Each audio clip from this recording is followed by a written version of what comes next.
Amém, queridos irmãos? Chegamos à sexta-feira, segunda semana. Nesta segunda semana, o título geral é O Homem Natural Não Aceita as Coisas de Deus. E o título da sexta-feira, O Conceito Limitado do Homem Natural. O versículo, 1 Coríntios 2,14. O homem natural não aceita as coisas do Espírito de Deus, porque eles são loucura, e não pode entendê-las, porque elas se discernem espiritualmente. Senhor Jesus, obrigado, Senhor, obrigado por mais um dia, e obrigado porque o Senhor chamou as coisas loucas, as coisas fracas do mundo, o Senhor chamou as que nada são, para que nós trilhássemos o teu caminho, o caminho que leva para a glória. Nós que nada somos, mas que fomos chamados para receber a maior vida nesse universo, a vida de Deus. Nós que estávamos mortos nos nossos delitos, nos nossos pecados, andando no curso desse mundo, pela tua graça fomos salvos, pela tua misericórdia fomos libertados do império das trevas e hoje permanecemos num reino de justiça, amor, paz. Obrigado, Senhor, obrigado por tudo que o Senhor fez por nós.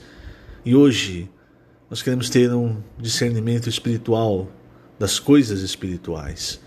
Queremos ouvir a tua palavra e não apenas processá-la com nossa mente, com a nossa lógica humana, mas principalmente discernir o teu falar espiritualmente, nos alimentarmos das tuas palavras, sermos iluminados por elas e por elas ter a direção para a nossa vida. Obrigado, Senhor. Continua falando com cada um de nós até o fim, até a tua volta. Jesus é o Senhor. Muito bem, queridos irmãos, vamos ver capítulo 7 de João. Vamos entrar nesse capítulo essa semana. Vamos ver o que acontece. O primeiro versículo diz: passadas estas coisas, ou seja, aquilo que aconteceu no capítulo 6 de João, a multiplicação dos pães, o falar do Senhor a respeito de Ele ser o pão que desceu do céu, o pão vivo, o pão que dá vida, dele ter dito que o comer da sua carne e o beber do seu sangue espiritualmente é o que traz, é o que dá a vida eterna. Muitos discípulos por causa disso o abandonaram, judeus queriam matá-lo, e ele ainda disse aos seus discípulos, vocês também vão embora? E Pedro disse: para onde nós vamos, Senhor? Tu tens as palavras da vida eterna. Então esse é o capítulo 6 de João.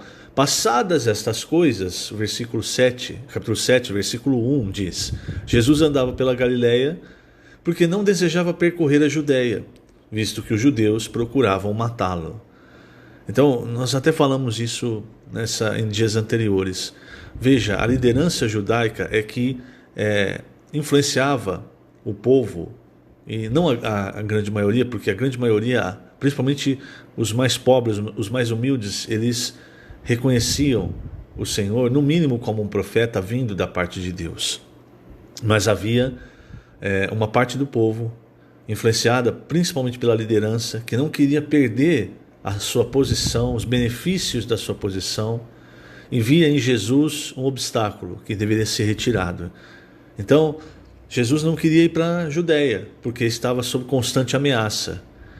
E ainda não era chegado o momento dele ser entregue nas mãos dos homens. Tudo, irmãos, tem o seu tempo.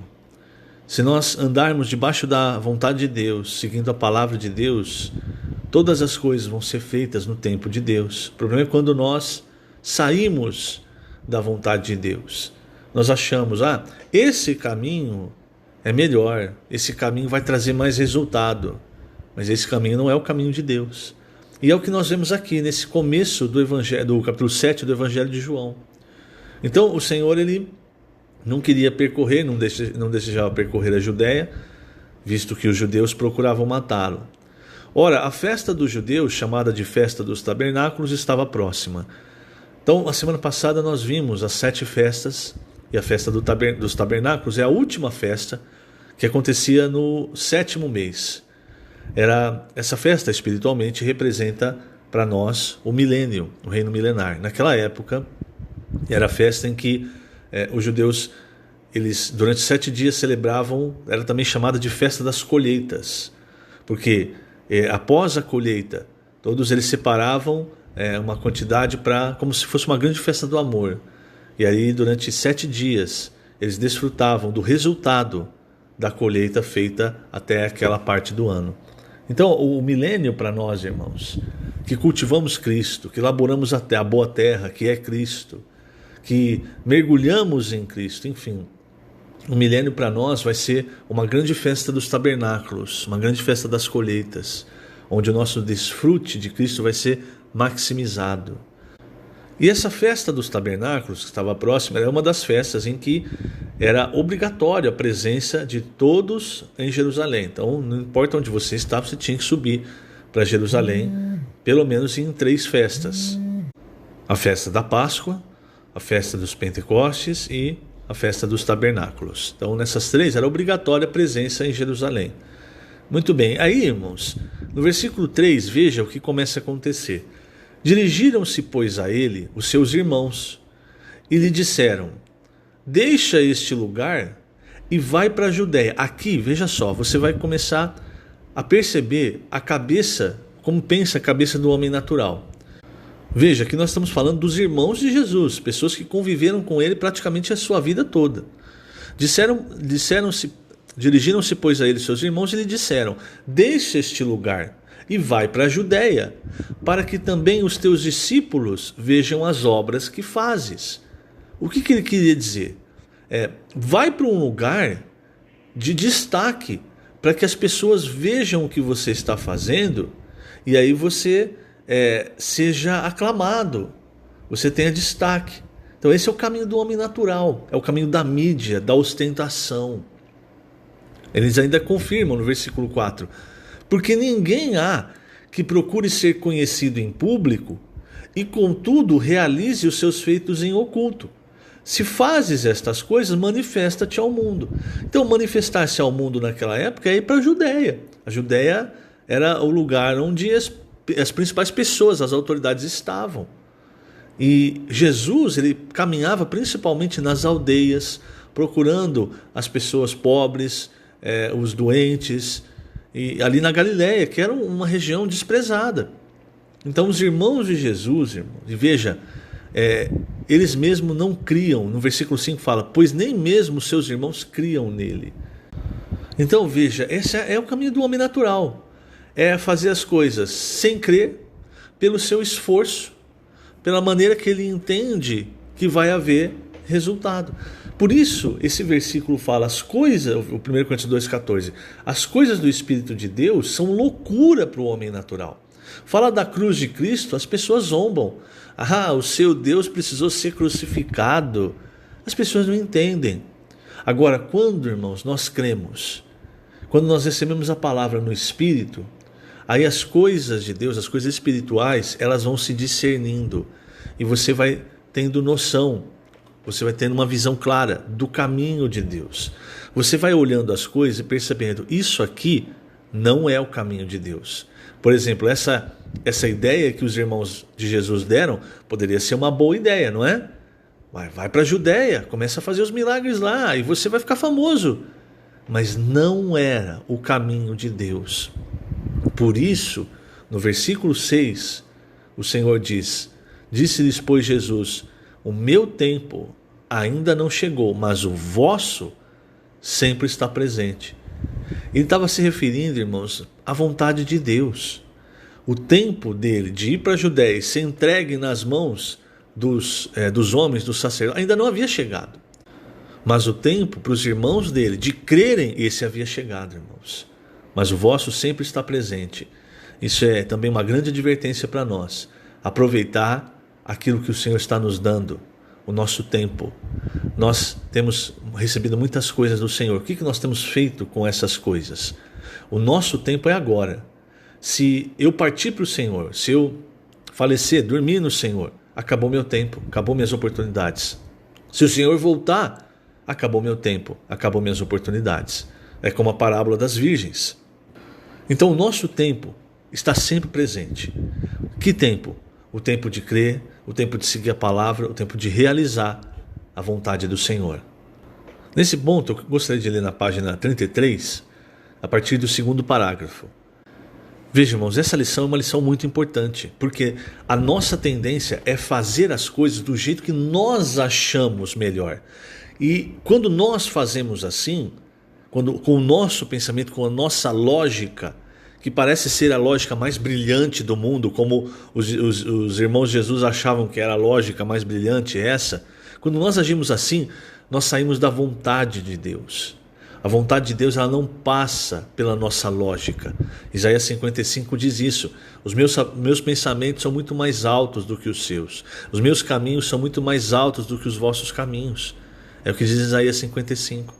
Como é que a gente conhece o pensamento, o caminho de Deus? Através da palavra de Deus. E essa palavra se discerne espiritualmente, irmãos. Por isso, cuidado quando você achar, eu vou fazer isso e vai ser assim, ó, eu vou colocar minha mão nisso, e olha que ideia brilhante que eu tive. Cuidado, porque essa ideia brilhante, na verdade, pode atrapalhar aquilo que Deus está fazendo. Então vamos ler página 33, a partir é o terceiro parágrafo, na verdade. Infelizmente, nos 20 séculos de história da igreja, a grande maioria dos cristãos serviu e ainda serve a Deus na esfera do homem natural, achando que com a capacidade e o esforço humanos agradarão a Deus. Essa é a razão pela qual a igreja até hoje não está edificada. O Senhor quer pessoas que não sejam limitadas pela lógica deste mundo, nem pela barreira do homem natural. Jesus disse a Nicodemos que ele precisava nascer de novo, que significa nascer do alto no original grego. Para romper a barreira da esfera natural, que é visível, e entrar na esfera celestial, que é invisível, era-lhe necessário nascer do alto. Nicodemos não entendeu o que Jesus estava dizendo porque vivia só na lógica humana. Bem evidente na pergunta que ele faz em seguida: como pode um homem nascer sendo velho? Pode, porventura, voltar ao ventre materno e nascer uma segunda vez? Está vendo? A palavra aqui, o exemplo de Nicodemos também é outro exemplo claro. O Senhor falou a palavra e ele, irmãos, estava tentando discernir uma palavra espiritual com a mente, com a lógica. É o que acontece em João 6 também. A minha carne é a verdadeira comida, o meu sangue é a verdadeira bebida. Aí tenta discernir com a lógica. Aí pensa o quê? Não, esse discurso é muito duro, eu vou cair fora. Nós precisamos primeiro crer, irmãos, confiar em quem está falando a palavra. Se esses discípulos confiassem em Jesus, eles iam pensar: olha, eu não entendi, mas eu confio nesse homem que é o próprio Filho de Deus. Então eu vou esperar e eu vou me aproximar dele e aí eu vou obter revelação. Mas o que o homem natural faz? Não entendeu? Cai fora, vai embora. E é errado, irmãos. Vou finalizar lendo o último parágrafo da página 33. Jesus lhe respondeu: em verdade te digo, falando para Nicodemos, quem não nascer da água e do Espírito não pode entrar no reino de Deus. Para romper os conceitos terrenais do homem é preciso nascer de outro reino, o reino de Deus, onde não há limitações. Os que nascem do alto podem ser guiados pelo Espírito de Deus, que é o que realmente importa. Uma coisa que você precisa perceber: não fale que você está sendo guiado pelo Espírito de Deus se você segue fazendo as coisas pela lógica humana. O Espírito de Deus é como o vento. Você não sabe de onde vem, você não sabe para onde vai. É como o andar dos 4 seres viventes em zigue-zague. Você fala assim: agora vai para a esquerda, vai para a direita. Agora vai para a direita, vai para a esquerda. O andar do Senhor era assim. O Senhor constantemente surpreendia os discípulos. Por quê, irmãos? Porque Deus, Ele não quer que você saiba o caminho, que você adivinhe, que você ache, o caminho de Deus é esse. Ele quer que você e eu aprendamos a segui-lo, andando em espírito e seguindo a verdade. É o que diz em João 4. Então essa é uma grande lição para nós. Não ache que você tem o controle das coisas nas mãos. Porque quando você tiver o controle das coisas nas suas mãos, é sinal que, na verdade, você perdeu a direção do Espírito. Que o Senhor te abençoe grandemente nesse dia. Lembrando, estamos colocando essas gravações no canal do YouTube da Igreja em Ribeirão Preto. Jesus é o Senhor.